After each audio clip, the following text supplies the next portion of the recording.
Hello guys, কি করছো তোমরা সবাই? তো আমি তো চলে এসেছি রান্নাঘরে। তো আমার বেশিরভাগ সময় হচ্ছে রান্নাঘরেই কেটে যায়।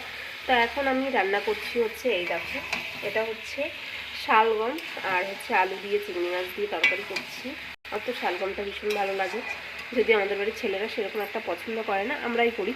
তো আজকে আমার এখনও কোনো কাজ হয়নি, 12টার মধ্যে রান্নাটা কমপ্লিট করতে হবে। তার জন্য আগে রান্নাটা সেরে তারপরে হচ্ছে ঘর গোছাবো, কারণ আজকে হচ্ছে আমার বিছানাটাও গোছানো হয়নি। কালকে রাতে মাথায় তেল দিয়েছি, তাই আজকে কেমন একটু রুগী রুগী মনে হচ্ছে। তো এই যে এখন বিছানা গোছানো কমপ্লিট হয়নি আমার। তো বিছানাটা হচ্ছে গিয়ে রান্নাবান্নার পরে হচ্ছে গোছাবো, কারণ আজকে হচ্ছে গিয়ে বেড কভারটাকে চেঞ্জ করব। তার জন্য ভাবলাম একবারে স্নান করার সময় হচ্ছে বেড কভারটাকে কাচবো। তার জন্য আর বিছানাটা গোছানো হয়নি, আর বড় অনেকক্ষণ অবধি বিছানায় ছিল।